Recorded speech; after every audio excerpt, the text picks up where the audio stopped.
Hello, everybody. Good morning. Welcome to another episode of Still Roses podcast. This podcast is created for women by women to elevate women's voices.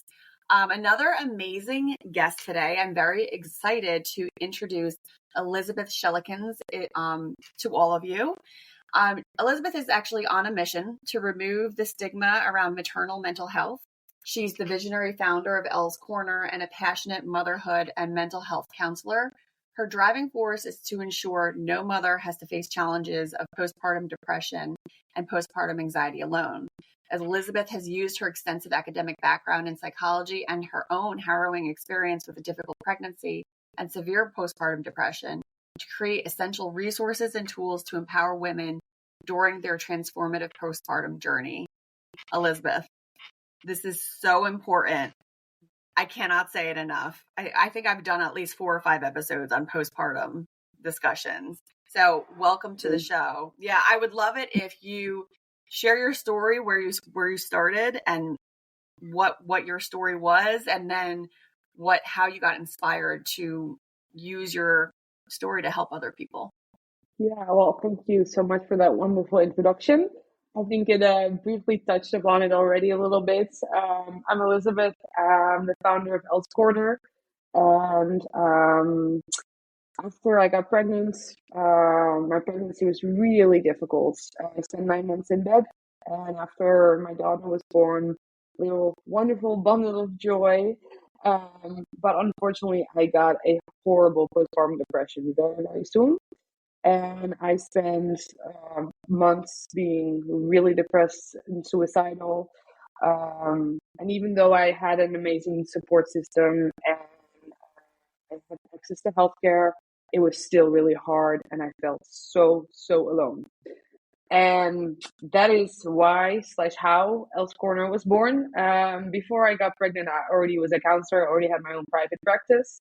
But I just remember telling myself, when, not if, I get through this, I'm going to make sure to make it my life's mission that no other mom has to go through PPD, PPA, postpartum, motherhood journey alone, without resources, without support, without like all the things that I felt were lacking in my journey. And that's what I'm here to do. So that's a short version of it, Jenny.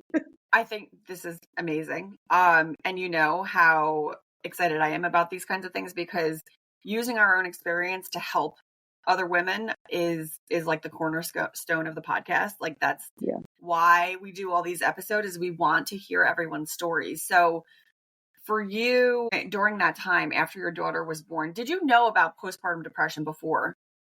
So already as a mental health professional, I was already treating women who had postpartum anxiety or were already a bit further through postpartum depression.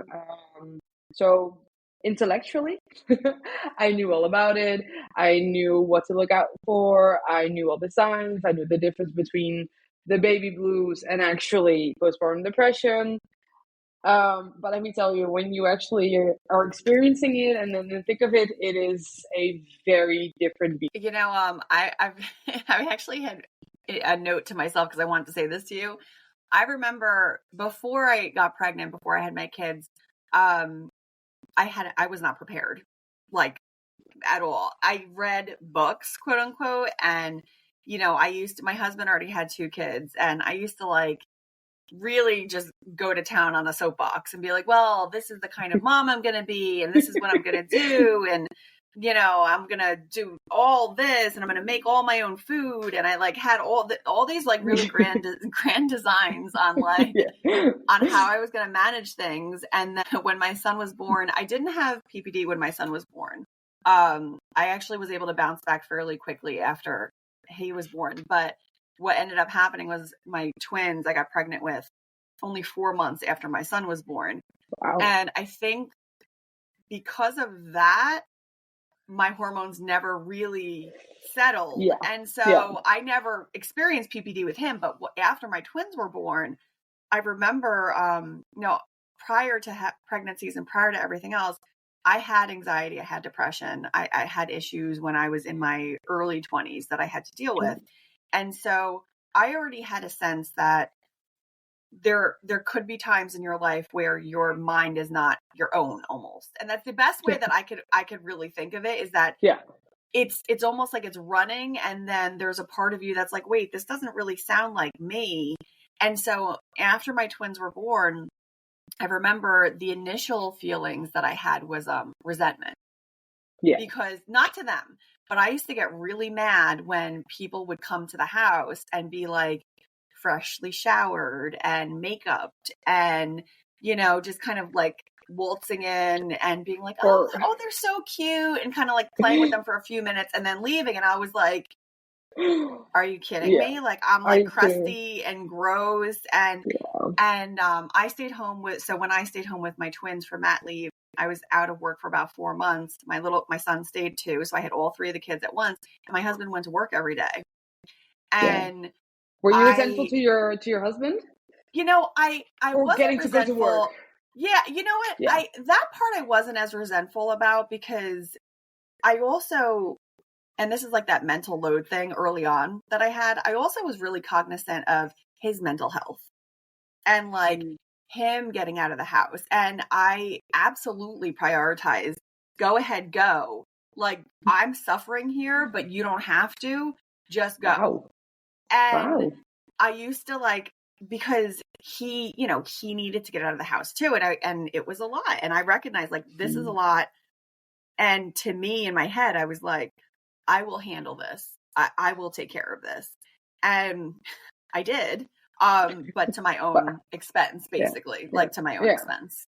Yeah, what cost indeed. Oh my God. That sounds really like, obviously like all moms and all women are champions, but when you actually hear the stories like yours, it's just amazing what a woman can do. But at the same time, like the sort of resentment that you just talked about, I feel that way too, because we shouldn't really have to all the time, right? No. Just because we can doesn't mean we should. Exactly. And it took me a very long time to really, and I mean literally like 7 years. Like it's taken me like my whole kids' lives to realize, like, just because I can manage everything doesn't mean that I should be managing everything. And that's one thing that I've said on like a lot of other episodes when I talk about like remembering back when the kids were little. I was like adamant, I'm going to take care of this and I'm going to do all the things. And just because I'm working full time and, having to juggle back and forth, like when I returned to work after everybody was born and I went back to work, I was fortunate enough that I was able to, this is pre-COVID, I secured a work from home position and I was able to manage my own schedule. So that was a huge help.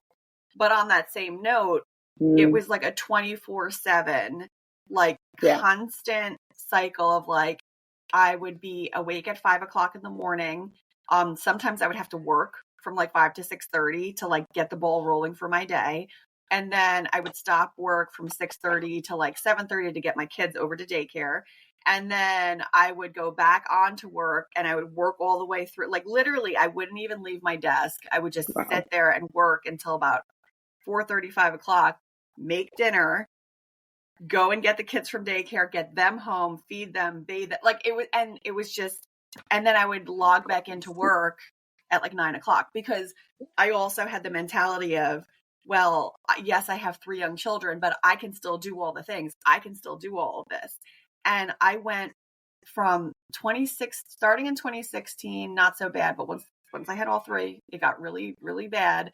And from 2017 to about 2019, 2020, like right before COVID, I was only sleeping maybe 2 hours a day for about 2.5 years. And it was like sporadically spaced out. It wasn't even like, oh, I was sleeping for 2 hours and getting up. It would be, I'm sleeping for 30 minutes. Somebody woke up. I have to get up. I have to do this, this, and this. And then I would fall asleep somewhere random. Yeah. Wow. Like in a ball, and then have to get back up. And like, it was it's just not living. legitimate. No, it was legitimate insanity. And I've said to a lot of folks, like, this was not the way to go. this was not like, this is not what you want. This is not what you want. Just because I did it and I was able to get through it doesn't mean that I advocate for that. I don't advocate for that. I actually drove myself insane. My health was in the toilet, In the gutter. basically. I was incredibly obese. I was almost 400 pounds. Like it was miserable. And then when I went to the doctor, because I was like, I'm having all these health problems. My knees hurt. Like, I can't lose any weight. I'm trying this and that. And she literally boiled it down to, she was like, well, if you're only sleeping for 2 hours a day, your body doesn't have energy for anything except maintaining essential functions. So if you don't get more sleep, you're taking years off your life. Yeah. And at the time, amazing that you didn't end up in a psychosis or something. Yeah, I can laugh about it now, but I mean, yeah. Elizabeth, when I tell you that I like had blinders on, like I legitimately in my head would say to myself, just keep going. Yeah. That's all I would say to myself. One more minute. Yeah, I remember just keep that. going. Yeah. All you can do is 3 steps ahead. Just keep going. It's okay. Yeah. You're going to get there. And I just kept my head down for about 3 years. And like almost literally, if I'd gone any further down that path and if I hadn't changed what I was doing, I probably would have ended up breaking at some point, either physically or mentally. Like something would have happened. It would have been terrible. I get that. Like, but also the what I'm hearing a little bit in your story is the feeling that you had to do it all yourself because you chose this. Because that's very familiar to me. That for me, because like some moms that I treat in my practice don't really want to have anything to do with their baby or have trouble bonding with their baby. But then other moms, for instance, that was also me. Like I thought I wanted a baby.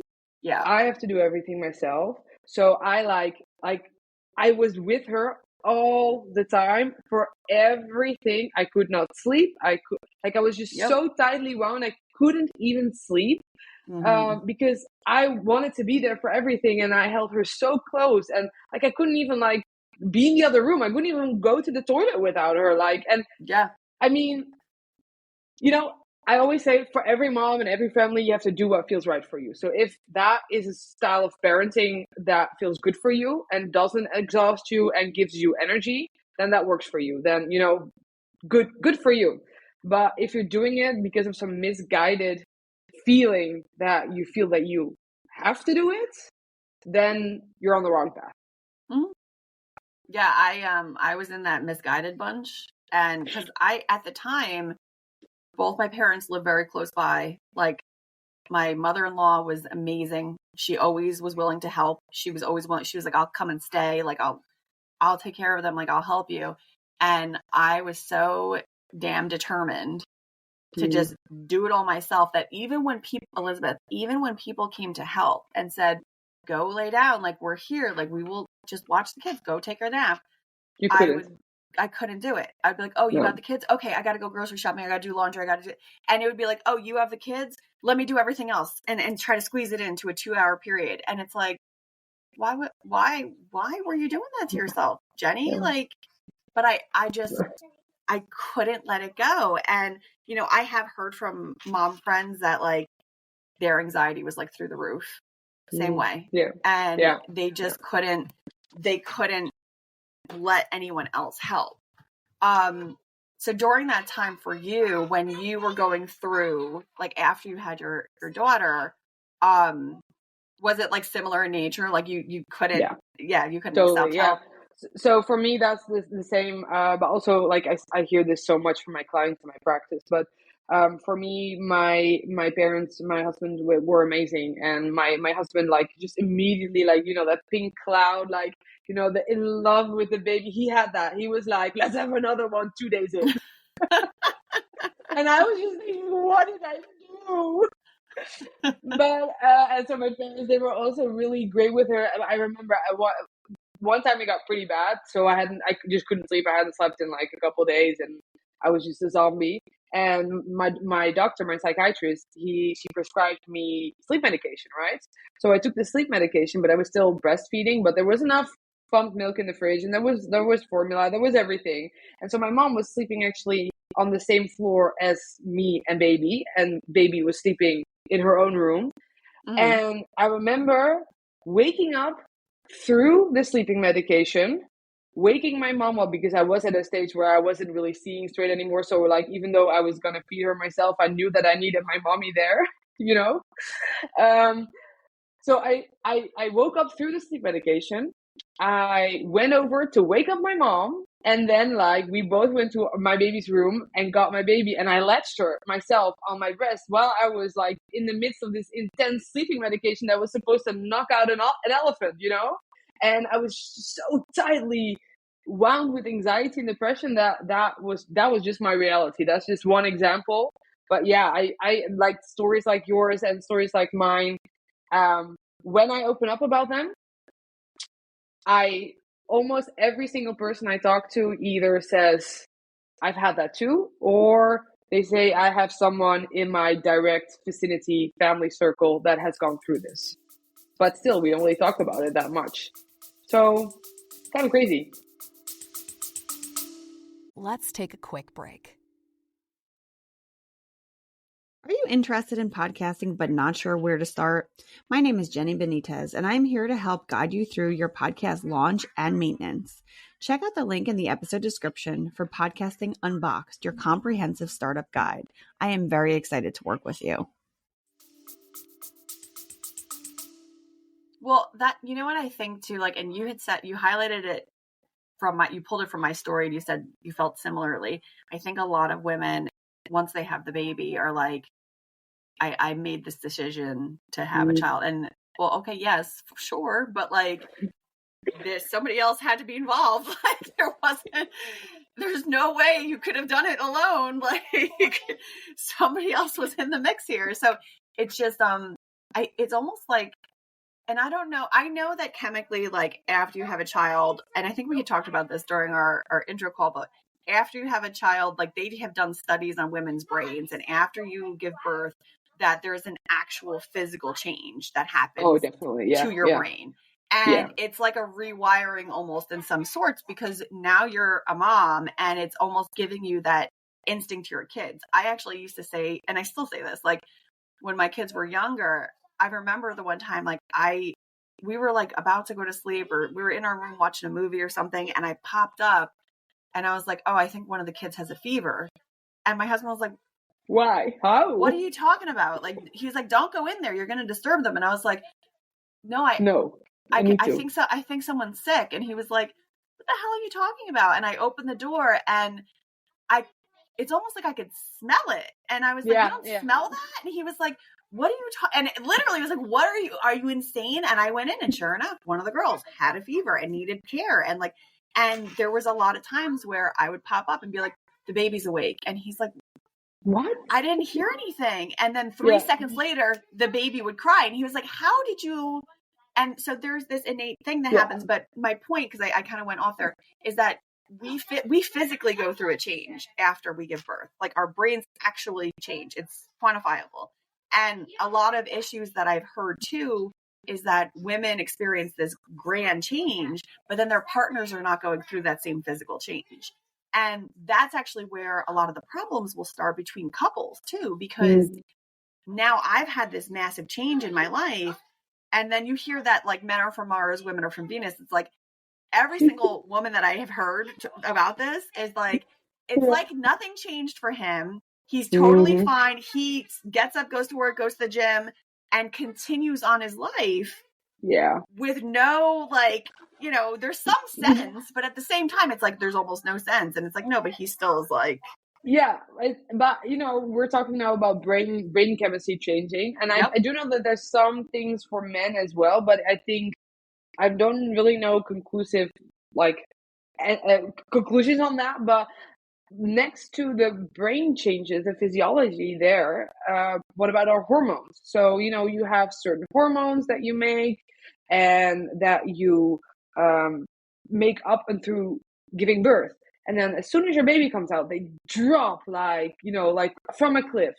And then if you breastfeed, your prolactin and your oxytocin and all those hormones, they go like this. And for men, it is the sun comes up, they get up literally, sun goes down, they go to sleep. That's their hormone levels. So for us, it's like, roughly 28 days for women, but for men, it's just so different. And I'm not saying there are not changes for men when they have children, but if you look at the statistics and the numbers for like, I think 100 years, you see that when men get married and have kids, they live longer, they're more attractive to employers, they get a whole bunch of benefits. And and I'm not saying that I don't wish for men to have those, because it's great. I just wish women would have something similar to that.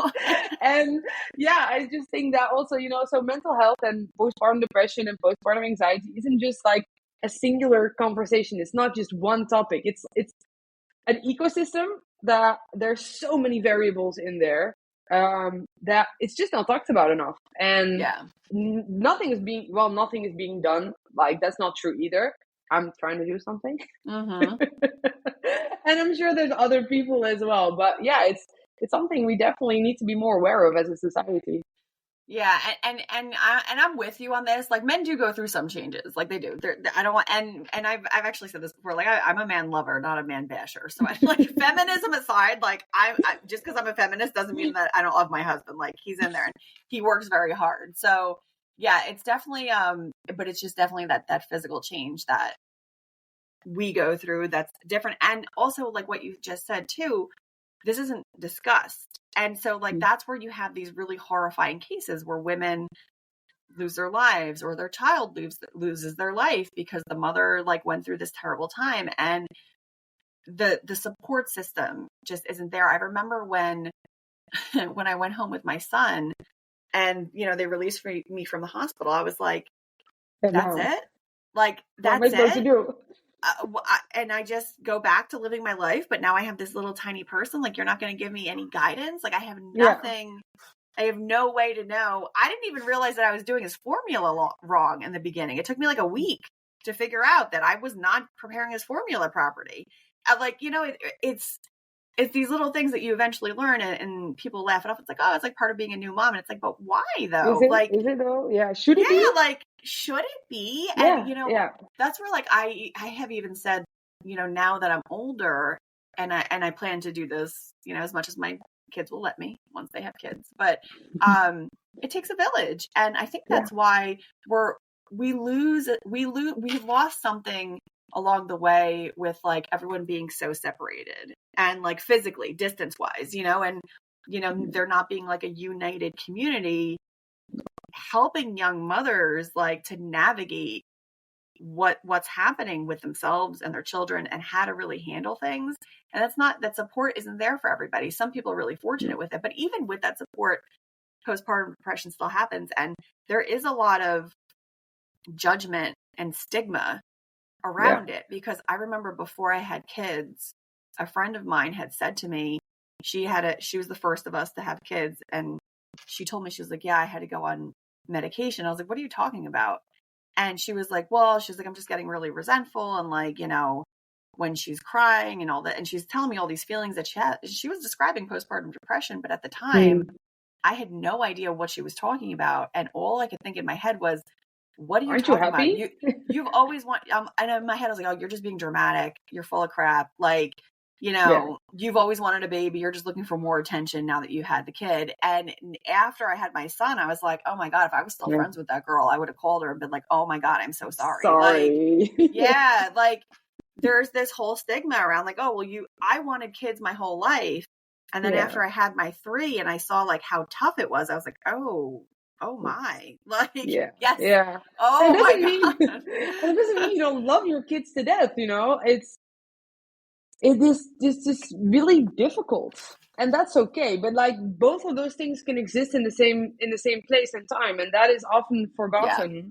And also, you there's more talk about it. So, like, oh yeah, she has postpartum depression, and then people understand but, like, knowing and feeling and experiencing totally it is very, very different. So, like, I also get moms who in my practice that had been seeing a psychologist or even maybe prescribed medication, and that did help. Like I am also on medication, and that helped me tremendously. But it was just one component of me getting better. But these moms that are coming to me are saying, yeah, look, I was prescribed to go to a psychologist, and either it was a man or it was a woman who herself had not yet or was not a mom.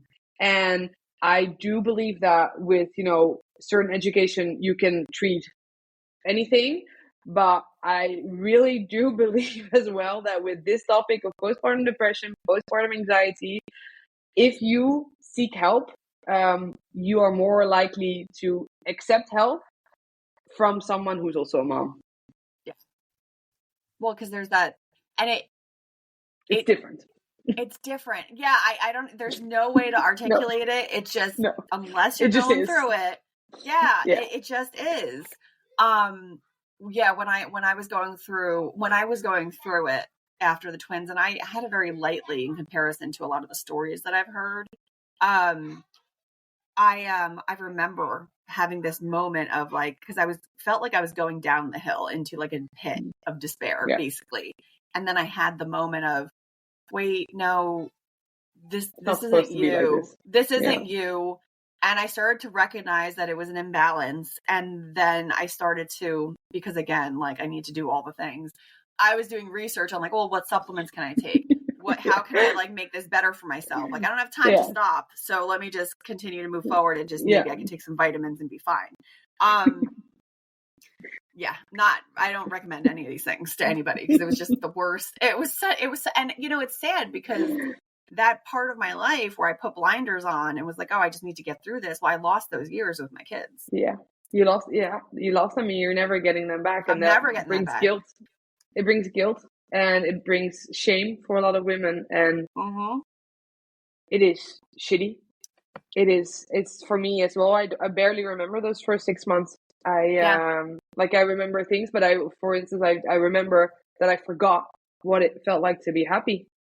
Yeah. I couldn't for the life of me remember it. And I just kept going and, one step in front of the other. And it was such a weird thing because I knew that something was wrong. But sometimes, I don't know if I'm making a fair comparison, but sometimes I say it's like being an alcoholic. An alcoholic is not going to get better for his partner, for his mom, for anyone except for him or herself. And I think that's the same with postpartum depression or maybe any depression. You have to want to get better first before anything else can be done. And as long as we perpetuate a society that shames women, shames moms, pushes unrealistic expectations on moms, and just it's a society generally not talking about mental health, nothing's going to change. And I'm pretty sure we all want it to change. Yeah, there's definitely more. There's a lot. So there's the good and bad of social media. Yeah. The bad of it, and I'll even say this for when my kids were little, I remember seeing all these shiny, beautiful images of mothers with their babies and this and that, and I was always like, oh my god, with your kids. Yeah, I'm like, oh, look at them enjoying their children, and I'm over here miserable, feeling like I'm just trying to survive. Yeah. So that's the good and the bad. That's the bad part to me, is that there's these perfected pictures put out there. And I think that that's really part of the bigger issue with women in general and mothers in general, because you see this perfection and you're like, why don't I have that? And then you start judging yourself. And that what's wrong with is me? Not real. Yeah, that's not real. It's not realistic. But on the flip side of it, there's a lot of resources out there that are people out there that are starting to have the conversation, and you yourself. So for Elle's Corner, Elizabeth, let's tell the listeners a little bit more about what you're doing to affect change. And I know you have women that you meet with, but what else are you doing? Yeah. So definitely, but what you just said, one more thing before I start rambling off again. I wrote this blog a while ago that's it's called something like how to have a healthy social media diet. And what you said, there's definitely so many resources, so many real moms out there, right, that do show them crying and saying, oh, we can't take it anymore, and stuff like that. And small steps that we can take now. We don't all have to be social warriors, because that's also not for everyone. But as long as we start following the people and listening to the people that we believe in and that make us a little bit of a better place, like your podcast, that's exactly what you're doing. Then we're using social media for the right way. Yep. Okay, on to Elle's Corner. So basically after I got better, I shifted the focus of my private practice into helping moms, and specifically helping moms in their postpartum journey. We do this. My husband actually also joined the company a while ago, which is very nice because we're doing it together now. We offer counseling, coaching sessions, but really our core is on our online courses. I am a very meticulous journaler. So even when I was going through my depression, my pregnancy, I wrote a lot of things down. I wrote things where I felt lonely, what I felt that I needed, what I was not getting. So I took all of that information, combined it with my professional experience, the moms I actually had been treating already, and just more and more literature and more like information. I studied again, I took courses, and I bundled them all together into this big piece of, like I don't know what you call it, my main log or something. And what became clear in that is that I had a story to tell, and I wanted that my story would help other moms. So I divided all of the information up into like categories. I started sifting through everything. Long story short, we are ended with 3 different courses. One is a pregnancy course. So say you have no idea what to expect mentally after birth. You have maybe a little bit of a history of depression or anxiety pre-kids, and you're worried how that's going to transfer into your postpartum or your pregnancy. That is the course for you. It's just filled with information on what is the baby blues, what's postpartum depression, what's postpartum anxiety, what are things that I can already do now. It's chock full of exercises that can actually help lay the foundation to make sure if you do get it, postpartum depression or postpartum anxiety, there are fallbacks in place, many fallbacks. And also you've educated yourself further. Then my second course is called SOS Postpartum. As the name indicates, it's a very much an SOS course. It's a very nice, also again, short lessons, 5-module course that really heavily focuses on trauma psychology and positive psychology, because combining those two separately, they're already great psychology principles, but together combining the two really helps when you're in the thick of it. So I wrote that course specifically for moms at 3 a.m. who are Googling, will it get better? Will I ever sleep? How long is this going to take? Like, am I going to feel this way forever? Like those moms that immediately want to start, and like, micro learning lessons, very small. You just read them on your phone. They're written out. Some of them are audio, so you don't have to wake up your baby either, like, to watch a video, which is very common nowadays. No, it's very easy. Again, it's also chock full of exercises that just give you this really big toolkit that you can use to fight your postpartum depression and anxiety. And then my last course is called Confident Motherhood. So we have a pregnancy course, we have a postpartum course, and then the Confident Motherhood, which is for moms in all stages. Usually the moms that I get have kids in 0 months to 4 years, so a bit pre-K. And this one is really all about building the confidence as a mom. So a lot of moms that I meet in my private practice, they come to me and they say, Elizabeth, I wanted kids so bad. I wanted kids. I wanted to be happy. This was supposed to be fun. I am not having fun. I am not enjoying this role. So it's really about reclaiming the joy in your motherhood journey. And yeah, again, through a lot of exercises, education, positive psychology, mindfulness a lot, just really proven techniques that will help you create long-lasting habits that will actually make you enjoy motherhood like you anticipated and wanted it to be.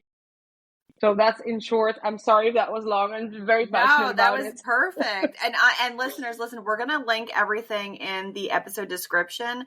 And bonus, Elle's Corner and Elizabeth are going to be featured on the resources section of the Still Roses Women website, so you can access it at any time. Well, it's such an important resource. Like, as you were talking, I don't know if you saw my reaction when you said, "Oh, at 3 a.m." and I'm like, "Oh my god, dude, I can't even tell you the amount of reading and research I was doing at 3 o'clock in the morning." And there's Most so much nights. out there, right? Yeah. Yes, and that's the part. What do you believe? What do you believe? And that's the other thing that I want to highlight here too, because misinformation is a big concern of mine. And I work in marketing and communication, so I dissect messaging quite a bit. Like, when I see stuff, my husband will show me things and I'm like, wait, hold on, can you go back? I want to see this part. And I was like, show me the text and show me this, because not everything can really be taken as truth. Like, you have to remember, I don't know if you remember this commercial. I can't remember what it was for, but this young girl was like, it was in the States. So this one you might not have seen, but this young woman was outside and she's telling somebody, like, her friend, like, oh yeah, like, I believe everything I read on the internet. And he was like, well, no, like, not everything on the internet is true. And then she goes, yeah, you can believe everything. And then this guy walks up, like, real bummy looking. And she's like, see, look, this is my my date, Jacques. I met him online. He's French. And he does not look French. He just looks terrible. And like, and the friend looks at the guy and goes, oh, hello. And the guy goes, oh, bonjour. And like, just kind of like, you can tell. And she's like, yeah, because I met him online and it's online, so it has to be true. It has to be true. I actually wrote a social post the other day, and I was highlighting, I don't know if you heard this, and I just want to use this really quick to say, like, this is how you know, like, things are really not as they seem online. In 1990, this is like back in 1993, way back in the 1900s, as my kids like to say. Yeah, exactly. They were like, wow, you were born in the 1900s. And I was like, holy hell, I guess so. So in 1993, before social media, before everything was really big, and people were online a lot, before all that happened, this woman wanted to test out how misinformation, how quickly it spreads. And she wrote in an article that people swallow at least 10 spiders in their lifetime while they're sleeping. Yeah. Still going around, right? Still going around. I believed it until I was about Me too. 38, like, or something, like, or whatever it was, or was it recently? Like, I believed it for forever, and I had heard it from, like, my dad. And, like, you know, like, there's things like that snowball. And then the other day, the reason why I wrote a social post about it is because I was driving my car, my kids are in the back seat, they're chatting amongst themselves, and one of them goes, yeah, you swallow spiders at night. And then they started talking about it, and I was like, wait a minute. And I turned the volume down, and I was like, hold on, let mommy tell you something. And I, like, went into this whole spiel, and they were like, anyway. And I kind of, so. You will remember it. The message was probably received. Oh, I think so. I hope so. But the point is that, like, you know, you can say anything online. You don't have to reference it. Like, you don't have to, like, fact check things. Like, you can say anything. So the reason why Elle's Corner is so important and it's such a big deal is because this is legitimate information from a professional who has experience personally, but also understands the psychology behind it and what really is needed to get yourself through that time. You don't want to look back on your child's, you know, early years and be like, I missed all this. And I wasn't enjoying it. I didn't enjoy it. When they were little, I was miserable. I'm so glad that you made that a point, because that is something I do really pride myself on, because since I was in university, you know, during my master's degree, I have always been super obsessed with making sure to use right resources, the right sources. So everything that we have, I really make sure that the information is coming from peer-reviewed articles in respectable journals. Actual scientists have researched this, and there are conclusions on it, and it's not just one little article somewhere down. It's real research, real science, because I believe that is the way to treat yourself with respect, and also your kids. And not, I mean, a lot of, old wives' tales do turn out to be true, but that has been researched and then it's been approved. I mean, that is okay.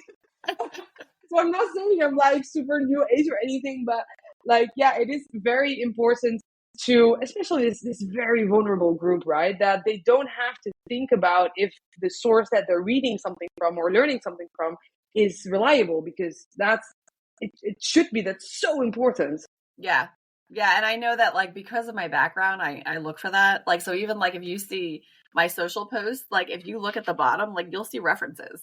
Because I'm nice. like, I don't mess around. I'm like, if I'm going to put a statistic out there, like, let's make sure this is legitimate. Too. Yeah. Like, in my blog post where I do that, I also put like my references. People can just look it up if they want to, like, know, if they want to read the actual article. I'll just send me an email. I'll send it right to you. Well, it's like, because I mean, every 5 minutes there's some other crisis online that like everyone's like, jumping on, and it's, this is something that does need to be handled with care. This is your life. This is your child's life. Like, this is not something that you really want to mess around with. And like, as I said, like I got through it and I survived it at my own personal cost, and also the cost of my kids. Like they don't have, they don't remember it exactly, and they'll always remember me always being around because I was always there and I made sure I was always there. But again, like, my God, I could have done things so much easier for myself. I didn't have to do it that way. So for moms today, new moms today, Elizabeth, what do you think that they should be doing? I mean, obviously I want to point everyone to your website and your resources and your online learnings. Like, I think this is important. I wish that I had known and even had the forethought, because before I had kids, all I heard about having kids was it's a beautiful experience. I loved it. Like, from my mom, I loved it. It was a beautiful experience. It's very rewarding. Yeah. That's it. That's all I got. But it's all the hard part was just like swept under the rug a little bit. Oh yeah, no. I think like what I want to tell moms or moms to be or women who want kids, that loving your kid immensely, this is this incredibly powerful thing and beautiful, but it does not mean that you cannot be struggling. So those things can exist at the same time, and give yourself some grace in that. It's okay. Accept it for yourself. There is help. We can do something about it. And don't beat yourself up, because what's that saying again, that you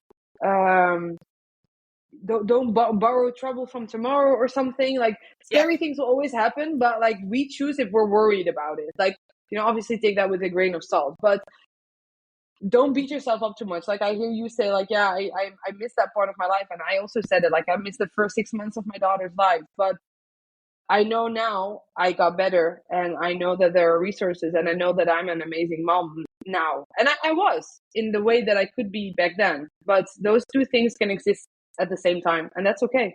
Yeah. You know what? That's actually a really excellent point. You can love your child unconditionally, but also be unhappy, or you can be sad about miserable things, or it can happen. Yeah. Even like, I actually am teaching my kids the distinction between like, I love you, but I don't like what you're doing right now. Yeah. And I've started to talk about it like that, because I'm like, you don't have to like what someone's doing all the time. And this is, but I will love you forever. Like, just because I'm yelling at you, or just because I'm, mad at you in this moment, doesn't mean I think you're a bad kid. It just means I don't like this particular action that you took. Let's like correct this kind of thing. Yeah, but that's perfect, because that's so good to give to kids. But turn it inward too. It's like, you might not like yourself right now, but you love yourself, and you look at what your body has created, and look at everything that, has come around, and it is a blessing. And it's tough. A lot of like, first response, if a mom's really in the thick of it and like really, really down, one of the first tools I go to as a counselor is that I want her to speak to herself in a way she would speak to a friend, a very close friend, in the same situation. And immediately you hear the language shift around and change, and in kindness. So please just be so kind to yourself. Whenever you're feeling down and you feel that you're beating yourself up, do that. Talk to yourself like you're talking to your best friend. Sometimes when I'm having a moment, like last night, yesterday I was having a moment. It was a Monday. It was to quote one of my colleagues, it was the Mondayest of Mondays. And as we record this, we're in August, and this is the month where my day camp is done and I have a gap before school starts. And thus my kids are home with me whilst I work and do everything that I do. And yesterday I got to like the end of the day and I'm washing the dishes and I was like, Jenny, just don't burst into tears right now because like, keep going. You know? And it's fun. And the reason why I'm laughing is because I talk to myself out loud and I'm like, it's okay, Jenny, you just got to wash these plates and then it's all right. You're going to relax. And like, it's totally fine. And you know, it's this conversation, honestly, the podcast gives me it helps me in the moments of like that, because Elizabeth, to be perfectly honest, when I go through those moments in my head, I'm like, all right, Jenny, you got to talk to the listeners about this. Like, make sure we talk about this. Like, exactly. You know, it's amazing. Yeah. Because this is the reality of it. Postpartum depression, that's not going anywhere. Like, that's a reality we all have to face. Let's educate ourselves on it. Let's make our daughters more aware of it. If you went through it, like biologically, I think your child might go through it. I think that there's a through line there. Yeah. Okay. You know, that if you already know that this is happening, this is something that I talk to myself about with, I have endometriosis and I know my daughters will get me it. too. Like it's hereditary. It's hereditary. It's going to happen. Yeah. And at first I was like devastated by this and I'm like, oh my God, my girls are going to have to go through all this pain that I go through. But on the flip of it, I've changed the narrative to say, you know what, Jenny, actually, you already know about this. You're going through it. I can educate them and I can prevent them from having to go through it as badly as I went through it. Same thing with postpartum depression. If you're hearing this and you're going through it right now, seek support, check out Elle's Corner. If you can't get to a computer, if you don't have that and you're only listening on your phone and you can't get there, there's resources. You'll be able to click links in the description here. But I mean, get some help, get yourself to a doctor. Like it's really crucial that you do get the support. Medication is fine. Don't be ashamed. I think we're all on medication these days. Like, don't be ashamed to get some help. If it helps, go for it. Go for it. You know, go for something. Like I was on anti-anxiety and antidepressants for like 3 years in my 20s. Like it's just if it helps you be better for yourself. Like don't do it for anyone else. Do it for yourself. Like I'm also on medication. I'm also on antidepressants. And they saved my life. Yeah. Same here. Saved my life. I wouldn't be here today without it. And I think there's a lot of people in the same boat. There's no shame in raising your hand and saying, I need a little extra help here. So we're here for you. Elizabeth is clearly here for you. I'm going to continue doing this podcast forever just because I want to make sure that everybody hears these stories and is like, that's me, or that was me, or that's my friend, and let me help them out. Like, let's do this, you know, like, let's be there to support each other. That's the whole purpose that we're here. Let's be each other's village, you know, that's all there is. Like, definitely. Also, same for me. Shoot me a DM, shoot me a message. There are many ways of contacting me through email. You can always schedule like a free 15-minute session with me where you can just talk to me. Whatever you need, take it. And at the top of the description in this podcast episode and in all the podcast episodes, there's a link that says, I think it says text or reach out or something to that effect. It's literally a text message service that gets sent directly to me. So if you're confused and trying to reach Elle and you click it and you're not really sure where to go, just put it in there. Like I'll connect you to Elizabeth through Elle's Corner. Like we'll get you there. Like you're not alone going through this. You're not the only one who's gone through it. You're not alone. We're here. Elizabeth, thank you so much for coming on today. You're welcome. And for everything that you're doing. I loved it. I'm so passionate about this topic. I love talking about it, and especially to people like you, Jenny, who are also super sympathetic and empathetic to the cause. The cause. I'm all in. You help make the world a better place. Oh my God, thank you. Thank you. Tell yourself that next time you're doing the dishes with tears, okay? I know. The next time I'm crying in the dishes. It's all part of it. It's part of the process. Well, listeners, thank you so much for listening today. Share this episode with somebody who you think might need to hear it. And all the links will be in the description for everything that we talked about and for ways that you can reach out to Elizabeth and get to Elle's Corner. Thank you all for listening. Bye-bye. And we'll see you on the next one.